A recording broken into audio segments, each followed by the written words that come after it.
tudo bem? Meu nome é Fernanda, estou de volta com mais um vídeo e no vídeo de hoje eu vim aqui para falar sobre os meus lidos e assistidos do mês de outubro. Então se você gosta desse tipo de conteúdo, já deixa aqui nos comentários e deixa seu gostei que isso me ajuda bastante. Bom, gente, como sempre, né, cada vez que acaba um mês, tá iniciando um mês novo, eu venho aqui com esse vídeo, então, para comentar sobre tudo que eu li e assisti, né, sobre os livros, séries e filmes que eu assisti no mês anterior.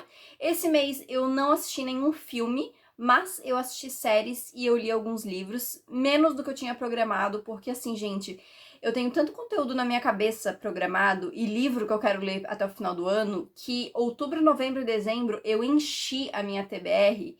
Esse mês eu tô assim, ó, eu separei os livros que eu quero ler, os livros físicos que eu tenho aqui, eu coloquei na minha mesa, eu até coloquei, postei nos stories esses dias. Eu não sei como é que eu vou dar conta, mas eu vou tentar. Em outubro eu não dei conta de ler tudo que eu queria, entendeu? Então, assim, eu li bastante ainda, mas eu queria ter lido outros livros também. Mas, enfim, ainda assim foi um ótimo saldo pro mês, porque foi um mês bem corrido. Mas vamos começar a comentar, então, como sempre, começando pelas leituras. E o primeiro livro que eu li nesse mês foi o livro do Desafio Literário. Pra quem não sabe, tô fazendo desde janeiro aí esse desafio literário com a minha irmã. Ela escreveu em 12 papeizinhos, 12 livros diferentes. Cada mês eu sorteio um. Eu não sei quais são os livros que tem lá, né? Não sabia, né? Porque agora eu já sei 10 de 12. E eu vou sorteando e eu sou obrigada a ler esses livros que eu sorteio. Então, assim, eu tô fazendo os vídeos de sorteio, eu tô fazendo os vídeos com as minhas opiniões sobre os livros. E o livro do mês de... Eu tô tão perdida, gente, em mesas, mas é o livro do mês de outubro. Foi o livro A Troca, que é da escritora Beth O'Leary, que é a mesma escritora de Teto para Dois. E eu confesso que eu tava com um pezinho atrás com esse livro. Até se você ver o vídeo do meu sorteio, eu fico meio assim. Porque assim, eu já li Teto para Dois faz bastante tempo, então eu não lembro muito bem o que eu achei do livro, sabe? Mas os outros livros da Beth O'Leary, eu vejo bastante críticas, assim. Inclusive, esse livro, A Troca, se eu não me engano, ele tá com 3.9 no Scoob. E assim, toda vez que um livro tem menos de 4 no Scoob, eu já fico com o pé atrás, entendeu? Então, eu comecei a ler o livro sem muita expectativa, o que eu acho que foi ótimo, porque me permitiu aproveitar a leitura muito mais e me surpreender, sabe? Eu gostei bastante do livro, eu achei um livro bem interessante. O livro é dividido em duas narrativas, né? Porque a gente tem duas protagonistas, que é vó e neta, e a proposta do livro é que as duas trocam de vida, né? Então a neta vai viver lá na cidade do interior, na vida da avó, e a avó vai lá pra Londres viver a vida da neta. Viver a vida, assim, entre aspas, né? Elas só trocam meio que de casa, assim. Mas eu achei bem interessante essa proposta. Eu não gostei muito, eu confesso, dos pontos de vista da neta, da Alina, porque eu achei a personagem em si um pouco chatinha. Eu até achei que a história foi evoluindo de um jeito legal, achei que a personagem se desenvolveu de um jeito interessante, mas eu achei ela meio chata, sabe? Então eu preferia os pontos de vista da Aileen, que é a avó, né? Então eu achei muito divertido, assim, as partes dela. E no final eu achei um resultado bem positivo, sabe? Eu acho que o livro ele aborda algumas questões como luto, né? E o jeito com que ele aborda eu acho que é interessante porque não deixa o livro fica pesado, mas ao mesmo tempo também não é algo que passa batido, sabe? É trabalhado na medida certa, na minha opinião, para um livro desse tipo, sabe? Para um romance desse tipo. Então eu gostei bastante. Os romances em si eu achei um pouco não rápidos, mas mal desenvolvidos, sabe? Mas eu entendo que o foco do livro era as protagonistas e não os romances em si, então eu consegui dar uma passada de pano em cima disso. Gostei do livro, dei 4 estrelas e eu estou muito curiosa porque agora faltam só 2 livros. Eu não faço ideia quais são os livros, porque no início do ano eu tinha alguns que, tipo, eu sabia que iam estar, porque minha irmã sempre fala. Mas agora eu não sei mais de nenhum. Inclusive, no dia que eu tô gravando isso aqui, eu vou sortear o livro de novembro. Então eu tô bem curiosa pra saber qual o livro que vem por aí. Mas continue me acompanhando tanto aqui no canal, quanto lá no Instagram ou na rede vizinha, que eu sempre posto os vídeos dos sorteios e das minhas opiniões por lá também. E o segundo livro que eu li nesse mês foi Parte do Seu Mundo, que na verdade eu já tinha começado a ler no final do mês passado, mas eu comecei bem nos últimos dias, então eu não consegui. Mês passado não, né? Mês retrasado, mas eu não tinha conseguido terminar, então eu terminei, mas eu li a maioria do livro em outubro mesmo, né? Como eu falei, estou muito perdida nos meses, gente. Mas Parte do Seu Mundo, ele é um livro de romance. E eu já tinha lido o segundo livro dessa série, porque assim, essa autora, né, é a Abby... Esqueci o sobrenome dela. Mas enfim, ela escreveu esses 2 livros que se passam no mesmo universo, só que são protagonistas diferentes. Então, as 2 protagonistas são melhores amigas, e no livro 1 conta a história de uma, e no livro 2 a história de outra. Só que o livro 2 se passa depois do livro 1, então, tipo, tem uns spoilers desse primeiro livro. Só que quando eu li o segundo livro, que é o Para Sempre Seu, acho que esse é o nome, eu não sabia que tinha outro livro. Eu só vi as pessoas comentando sobre esse livro e eu fui ler ele. E aí, depois que eu terminei, que eu vi que tinha o primeiro livro. Aí eu fiquei, que legal, né? Eu já tinha pego alguns spoilers aí por conta disso. Mas assim, como eu li esse livro na metade do ano passado, eu acho, eu já não lembrava de muita coisa. Eu sabia só o básico do básico, assim, realmente. Mas coisas previsíveis para um livro de romance também. Então acabou não estragando muito a minha experiência. Mas eu gostei desse livro. Eu achei um romance bem... daqueles romances realmente que você gosta de ler, sabe? Que você fica presa à narrativa. Eu tenho alguns pontos negativos ali, não negativos, mas tipo coisas que eu não gostei 100%. Não que são ruins, mas como eu falei que eu não achei uau, assim. Mas eu gostei, eu achei um livro legal, achei um livro divertido. Como eu tava lendo ele na hora do almoço, então eu demorei pra terminar de ler ele, porque eu lia só um pouquinho por dia. Mas eu gostei, assim, eu achei bem interessante. Eu demorei um pouquinho pra me conectar um pouco com os personagens, com a história, porque o segundo livro eu tinha gostado bastante, o Para Sempre Seu. Então eu tava naquela, será que eu vou gostar mais desse do que daquele? Então eu fiquei um pouco assim. E eu não sei, eu acho que eu gostei mais do segundo porque a história do segundo me envolveu um pouco mais, sabe? Mas eu gostei também. Esse livro tá disponível no Kindle Unlimited, então dá pra ler por lá. O segundo eu não sei se tá, mas esse tá disponível lá. E eu gostei bastante, eu dei 4,5. E eu tô bem curiosa pra ler outros livros da autora. Eu não sei se ela tem muitos livros lançados, eu não cheguei a pesquisar. Mas porque eu gostei, eu achei os romances dela bem divertidos, assim, então acho que vale a pena dar uma chance. O terceiro livro que eu li nesse mês foi o livro A Melodia Feroz, que era um dos livros que tava meio que encalhado na minha estante, porque eu comprei ele em janeiro. E eu comprei porque tava muito barato, ele tava R$ 15. Inclusive, esses dias tava com essa promoção de novo. E, inclusive, esse livro eu abri o pacote quando eu tava fazendo o vídeo arrumando minha estante a primeira vez. Quando a gente se mudou aqui pro apartamento, eu recebi ele em casa e eu nem tirei do pacote. Eu trouxe direto pra cá e eu abri quando eu tava arrumando a minha estante. E ele tava desde esse momento na estante. E eu comprei ele só porque ele estava R$ 15, gente. Eu, assim, não estava... Há muito tempo atrás ele estava na minha wishlist, mas ele tinha saído, eu já nem tava mais com vontade de ler. Comprei porque ele estava barato. E eu não sabia nada da história. O que eu tinha ouvido alguém falar é que a história era meio que... não uma inspiração, mas que tinha alguma coisa meio Romeu e Julieta. Foi isso que eu ouvi. Porém, eu confesso que eu li o livro, eu entendo de onde vem essa comparação, mas assim, eu não vi muita coisa Romeu e Julieta nessa história, não. Tipo, tem a coisa que tem as 2 famílias, tem, né, os filhos da família, mas assim, cara, é uma proposta muito básica, sabe? Muito. Não sei quem é que falou isso também. Eu lembro que eu li uma vez que era uma inspiração, uma releitura, enfim, de Romeu e Julieta, mas eu não vi muita semelhança, não. Vamos ver no segundo livro, né?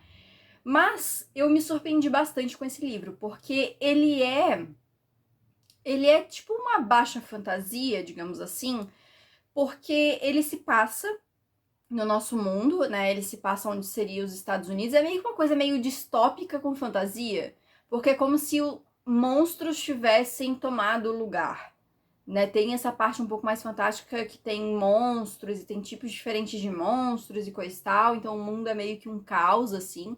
E eu não sabia dessa pegada que a história tinha realmente. A única coisa que eu sabia era que tinha 2 famílias que eram rivais ali e tinham os protagonistas que cada um era o filho de uma família, digamos assim, né? Mas eu não sabia nada mais do que isso, assim. Então eu me surpreendi bastante com a história.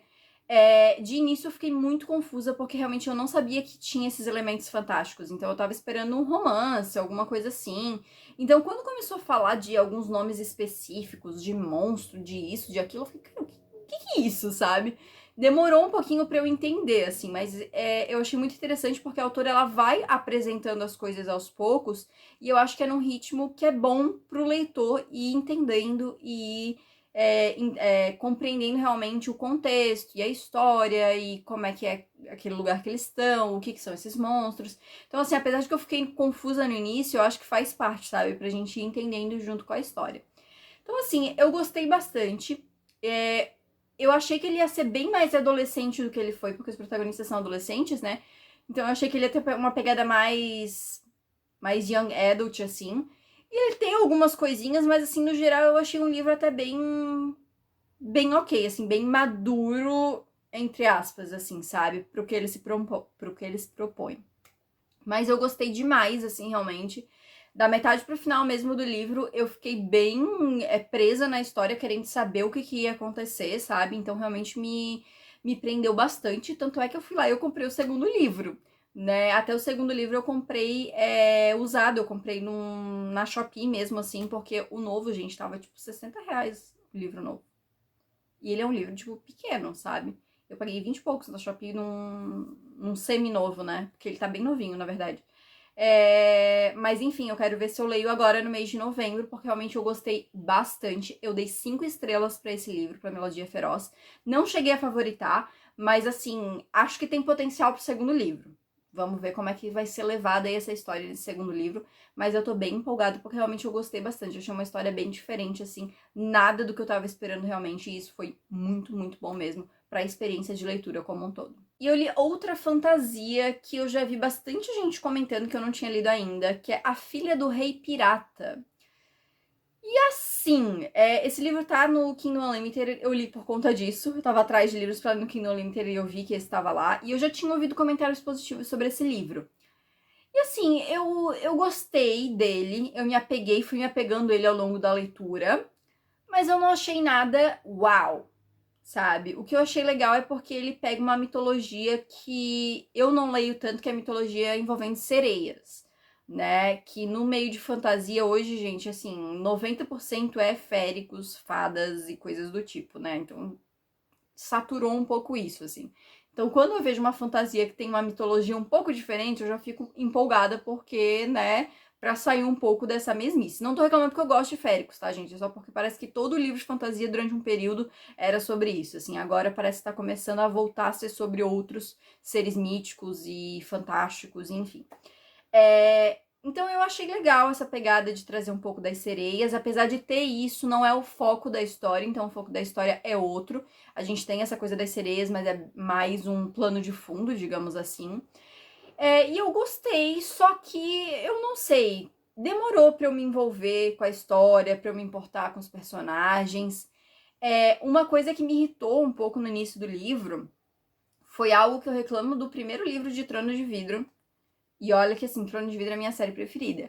Mas toda vez que eu releio o primeiro livro, e eu falei isso quando eu fiz o vídeo de análise, e eu sempre falo quando eu releio esse livro, é que uma coisa que eu não gosto muito é como a Sarah, em Trono de Vidro, no primeiro, né, ela reafirma muito que a Celina é a melhor assassina do mundo. Então tá o tempo inteiro falando que, a Celina poderia fazer isso, a Celina poderia fazer aquilo. Ele tá falando isso pra ela, mas ele nem sabe que ela poderia desarmar e matar ele em 5 segundos. Então ela tá o tempo inteiro reafirmando isso na narrativa, ao invés de mostrar na narrativa.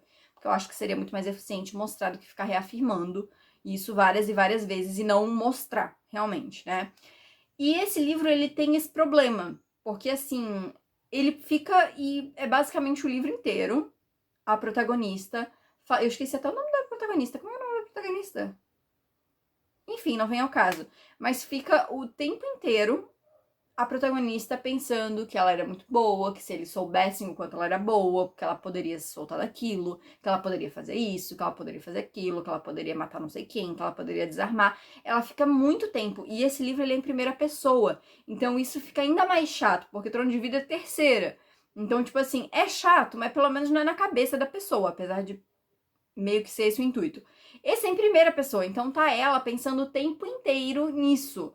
Que ela vai fazer isso, que ela vai fazer aquilo, que ela não sei o quê. E poucas vezes na história a gente vê ela realmente usar essas habilidades que ela tem, mostrar o quanto ela é boa realmente, sabe? Então isso me irritou um pouco. Tem um romance aí nesse livro que eu achei ok, eu gostei mais ou menos da química dos personagens, achei legal. mas eu não sei, eu não fiquei 100%, não gostei 100% assim do desenvolvimento. Eu sei que é uma duologia, eu acho que é uma duologia pelo menos, eu sei que tem um segundo livro, mas eu não sei se são só dois, mas eu acho que são. Mas eu honestamente não tô muito afim de ler o segundo livro não, sabe? Não fiquei naquela curiosidade de, oh meu Deus, eu preciso ler o segundo livro. Então, por enquanto, vamos deixar aqui só com o primeiro. Eu dei 4 estrelas, uma nota boa ainda, porque como eu falei, o livro foi me conquistando. Então, tipo assim, do final, da metade pro final ali, eu fui ficando mais interessada na história. Mas tem todos esses outros pontos aí que acabam baixando a nota pra mim. E eu finalmente terminei a trilogia das Crônicas dos Kane com A Sombra da Serpente, o terceiro e último livro da trilogia. E eu gostei bastante, gente. Eu tava com expectativas boas pra esse livro, porque eu tava gostando já da trilogia. Eu não tinha favoritado nenhum livro, dado 5 estrelas pra nenhum livro, mas eu tava sentindo que esse terceiro livro eu ia gostar mais do que os outros dois. E realmente, o terceiro foi o meu favorito dos 3, mas eu não cheguei a dar 5 estrelas nem favoritar. Eu gostei do livro, como eu falei, eu acho que a jornada ali dos personagens é bem interessante, eu acho que as coisas que vão sendo desenvolvidas são legais. Eu acho que o Rick Riordan, ele sabe escrever livros finais de séries, né, e coisa e tal, porque ele tem essa urgência, então é tudo muito importante, e por mais que o livro seja longo, ele consegue realmente colocar as coisas num ritmo muito interessante, sabe? Esse livro não é tão longo assim, mas eu quero dizer que quando é mais longo, ele consegue realmente colocar as coisas, com exceção de O Sangue no Olimpo, que é esse nome, né? Que é o último livro lá dos Heróis do Olimpo, que aquele lá, pra mim, odeio aquele livro. Mas, enfim, eu gostei de A Sombra da Serpente, eu acho que encerra bem a trilogia. Acho interessante que, tipo assim, ao mesmo tempo em que ele deixa uma coisa meio, ó, eu posso voltar a escrever sobre esses personagens, ele fecha a história, então fica essa coisa que se um dia ele tiver vontade de voltar a escrever sobre eles, ele não fechou as portas completamente, sabe?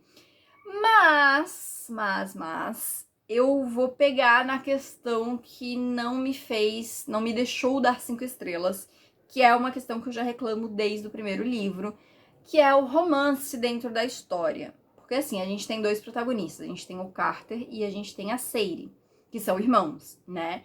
E eles começam a história, o Carter tem 13 anos e a Sadie tem 12, se eu não estou enganada, e ao longo da trilogia ele faz 14 e ela faz 13. Esse barulho é meu cachorro, tá, gente? Só pra esclarecer aí, porque de vez em quando vai dar barulho dele andando, ele se sacudindo, então, enfim, só pra não estranhar o barulho. Então, assim, eles são pré-adolescentes, vai, né? Não estão começando a entrar na adolescência. E o Rick coloca um romance para ambos os personagens. O romance do Carter, eu até acho mais ok, porque assim, a personagem com qual ele tem um romance ali tem uma idade parecida com a dele, né? E realmente assim, eles vão desenvolvendo a coisa muito mais lentamente, digamos assim. Agora eu tô em dúvida se o Carter faz 14 ou se ele faz 15 no último livro. Mas enfim, ele tem mais ou menos essa idade. Então o dele eu acho mais. Tá. O que me deixa mais assim é a Sadie. Como eu falei no primeiro livro, ela tem 12 anos. E assim, desde o primeiro livro é colocado um romancezinho, eu vou colocar assim porque não é desenvolvido no primeiro livro, mas ele é começado a ser indicado no primeiro livro, um romance. E inclusive no segundo livro, ela fica em dúvida entre 2 personagens que são personagens mais velhos do que ela, inclusive. E é que eu não quero entrar muito pra não dar spoiler, sabe? Mas assim, um é bem mais velho do que ela, vou deixar assim, e o outro, tipo, é um adolescente, tipo, tem uns 16 anos, uns 15, 16 anos. Só que assim, cara, ela tem 12 anos, entendeu? Tipo, ela faz 13 no segundo livro, mas ainda assim é muito novinha, entendeu? E eu acho um pouco problemático colocar um romance, ainda mais com personagens mais velhos, pra essa personagem, entendeu? Eu não gosto, eu não consegui nem, tipo, me apegar aos personagens, a torcer pelos personagens, porque na minha cabeça eu ficava, cara, ela tem 13 anos, sabe?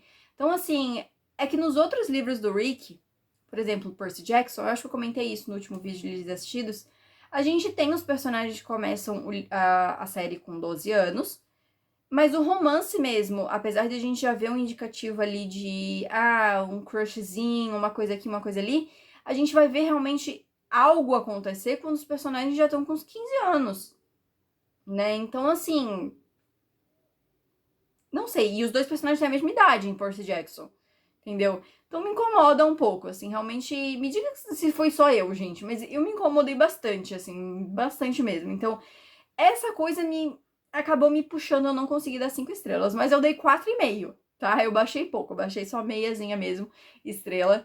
Mas eu gostei, de modo geral eu gostei, eu acho que a resolução foi bem interessante, gostei de todo o conflito final ali, de como tudo foi resolvido.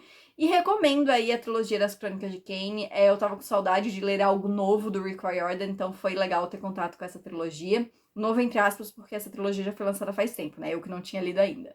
E o próximo livro do Rick Riordan que eu vou ler vai ser o novo do Percy Jackson, que ele lançou mês passado, retrasado, né? Que foi em setembro.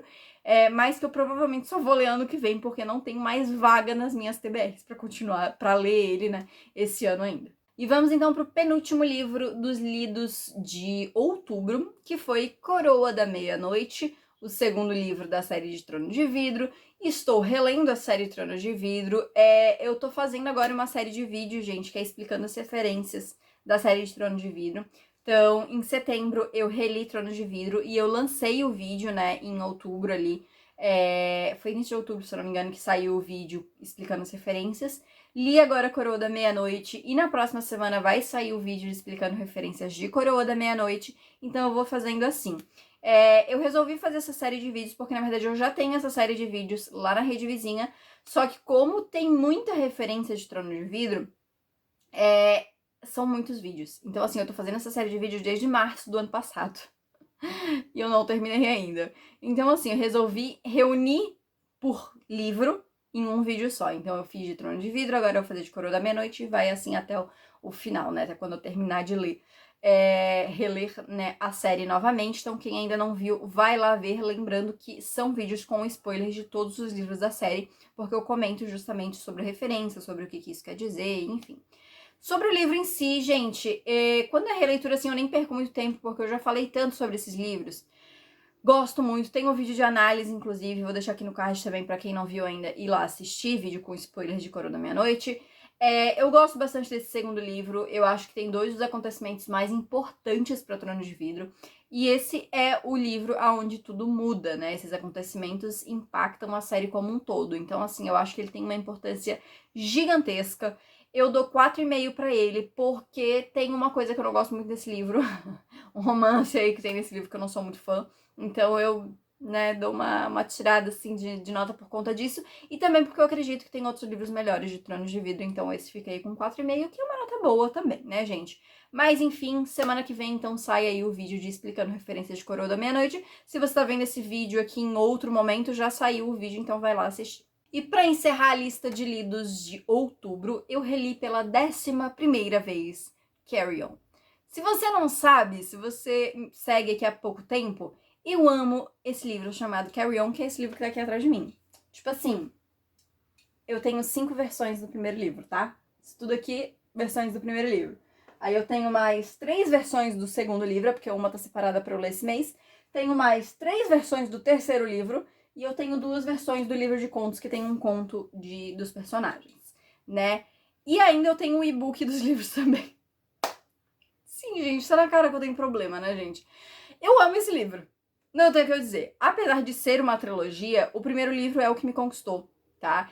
E eu já li 11 vezes, sendo que a primeira vez que eu li foi em dezembro de 2018. Então, assim, vai fazer 6 anos agora que eu li pela primeira vez. Teve ano que eu li esse livro umas 3, 4 vezes. É isso.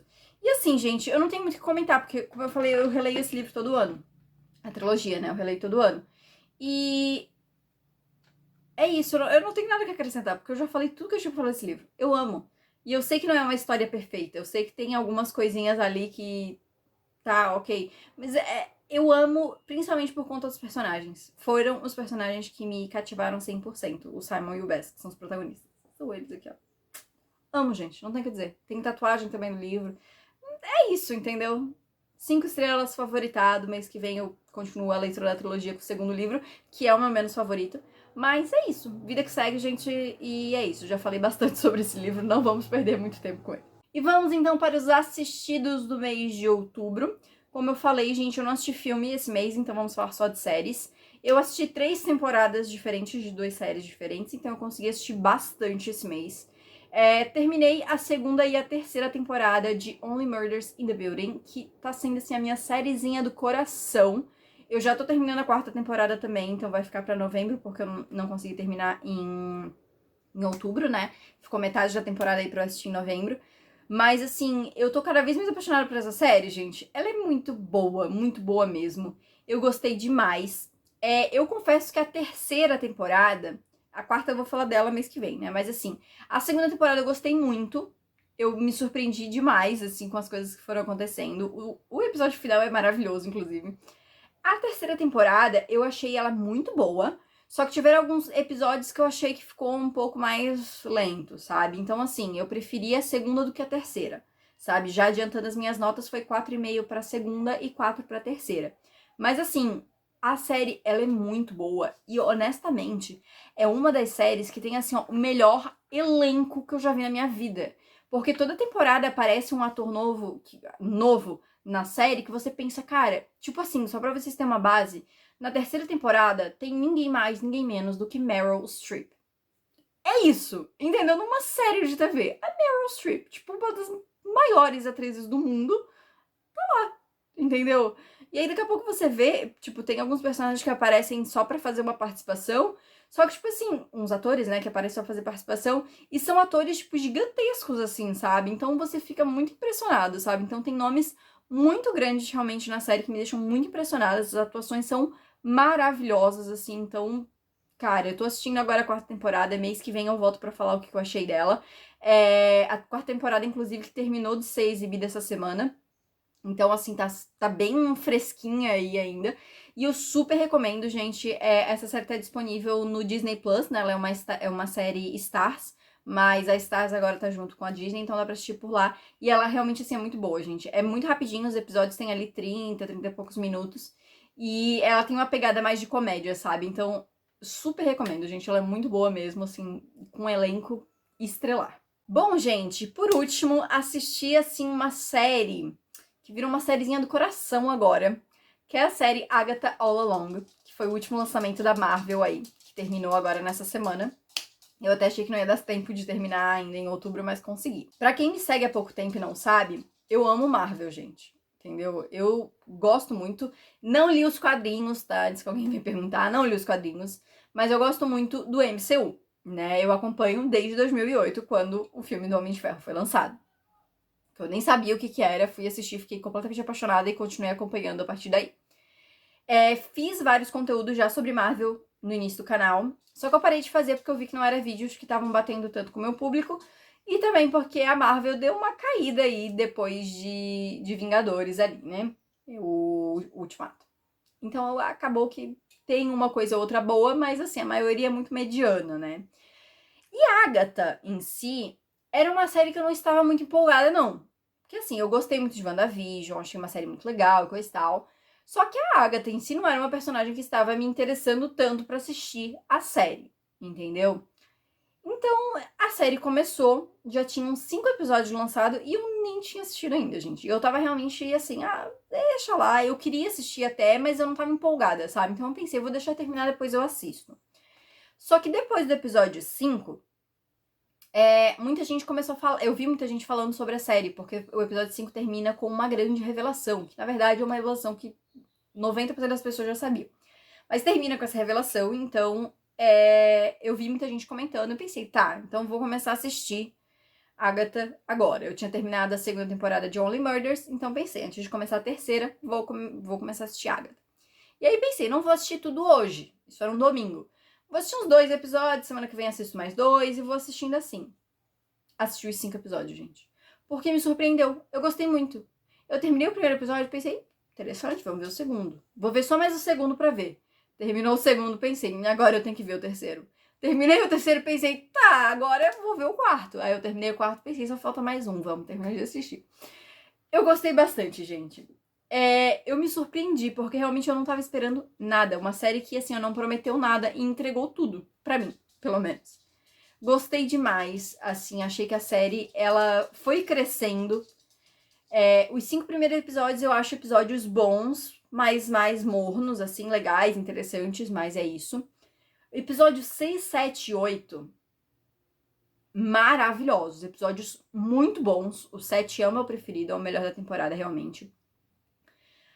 A season finale me decepcionou, tá? A season finale me decepcionou porque eu achei que ficou um episódio meio estranho. Porque o episódio 8 é um episódio que a gente tem muita coisa acontecendo, revelações, plot twists, clímax realmente, brigas acontecendo, conflitos, aquela coisa toda, e aí acaba com cliffhanger. E aí o 9º episódio aparece pra explicar esse cliffhanger, mas ele é um episódio muito explicativo, então a gente não tem, sabe, aquela coisa de season finale mesmo, ele é um episódio mais calmo. Então eu achei ele mal montado, na verdade, porque assim, o episódio, ele passa um tempo do episódio com um flashback da Agatha, mostrando um pouco do passado dela. Eu acho que esse flashback poderia ter sido colocado em outro episódio. Não todo ele, porque tem uma parte que tinha que ser revelado nesse final, mas uma parte dele poderia ter sido mostrada antes. Porque eu acho que ficou uma coisa muito estranha, sabe? E eu acho que eles poderiam ter invertido e colocado algumas coisas do episódio 8 pro episódio 9. Eu acho que ficaria muito mais coeso e muito mais interessante pra uma season finale, sabe? Porque eu acho que a season finale trouxe coisas interessantes, mas ficou muito calmo, não ficou um clima de season finale mesmo, sabe? Então não sei, esse final me deixou meio assim, mas a série como um todo eu gostei bastante, gente, me surpreendeu demais, porque realmente eu não tava esperando nada. Uma ótima surpresa dessa série foi o Joe Locke, que calou a boca de muita gente, tá? Porque o Joe Locke, pra quem não sabe, é o ator que faz o Charlie de Heartstopper. E desde que ele foi anunciado pra série, muita gente desconfiava qual que ia ser o papel dele, porque o papel dele é um mistério dentro da série, é revelado só lá na metade. Então, assim, a gente conhece ele como Tim, né, que eles chamam, né, o jovem. Mas muita gente já desconfiava quem que ia ser ele, coisa e tal, e pegaram muito no pé por conta da aparência do Joe Locke, gente. Sim, acreditem se quiser. E assim, eu acho isso muito assim, porque o Joe faz o Heartstopper. E na terceira temporada de Heartstopper, justamente o ponto central é a questão que o Charlie tem problemas com a autoimagem. É relacionado a transtornos alimentares, mas é questão com a imagem, entendeu? E é uma questão bem séria, inclusive, né? Que é tratada na série. E aí muita gente assiste a série e parece que não entende absolutamente nada. E aí vai para as redes sociais fazer o quê? Tacar hate no menino por conta da aparência dele. Maravilhoso isso. Nossa, a internet é uma maravilha às vezes, né? Meu Deus do céu. Mas enfim, o Joe atuou muito bem na série, tá? E eu vou dizer assim que me surpreendeu, porque eu acho que ele em Heartstopper é uma atuação mais linear, sabe? Uma série que não demanda tanto. Essa terceira temporada demandou um pouco mais, mas assim, acho que é uma série muito mais tranquilinha, sabe? Então os atores, eles acabam não exigindo muito da atuação deles, assim. Em Agatha, eu acho que exigiu muito mais dele, eu acho que ele conseguiu mostrar muito mais da atuação dele e eu acho que ele foi muito bem. E a química dele com a Catherine, acho que é assim o nome dela, que é a atriz que faz a Agatha, é muito boa. Eu gostei muito de ver os dois ali. As entrevistas dos dois também, que eles estão fazendo agora, são muito boas, assim, eles têm uma vibe muito legal juntos. Então eu gostei bastante, assim, disso. E, enfim, gente, no geral eu gostei bastante da série. Sobre a minha nota, eu tô em dúvida, porque até então a minha nota tava sendo 4,5. Só que a season finale deu uma quebradinha, assim, então eu não sei se eu baixo pra 4. Ainda assim, eu tô em dúvida ainda sobre a minha nota, tá, gente? Mas ela virou uma das minhas favoritinhas, tá? Então, assim, eu tô bem curiosa agora pra ver qual que vai ser o futuro desses personagens dentro da Marvel. A gente vai ter uma outra série pra encerrar a trilogia de WandaVision, que começou com WandaVision, foi Agatha, e a última vai ser Vision Quest. Então eu tô em dúvida pra saber aí o que vai ser. Parece que tem aí umas outras séries com alguns personagens de Agatha, né? Que pode estar sendo aí desenvolvidas, não sei. Vamos ver qual que vai ser o impacto dessa série também em outras coisas da Marvel. E é isso, gente. Mas eu gostei bastante. Quem ainda não assistiu e gosta de Marvel, recomendo. Mas é isso, gente. Fiquei falando de Agatha pra caramba. Era pra ter sido super rápido, mas fiquei falando pra caramba, né, gente? Mas enfim. Esses, então, foram os meus lidos e assistidos no mês de outubro. Espero que vocês tenham gostado. Deixem aqui nos comentários o que vocês acharam, o que vocês leram e assistiram no mês de outubro. Deixa aqui também o seu gostei, que isso me ajuda bastante. Se inscreve no canal se você ainda não é inscrito e não esquece de ativar o sininho para não perder as notificações. E me segue também no Instagram e no TikTok para não perder os meus outros conteúdos. Então é isso, gente. Muito obrigada por ter assistido e a gente se vê no próximo vídeo.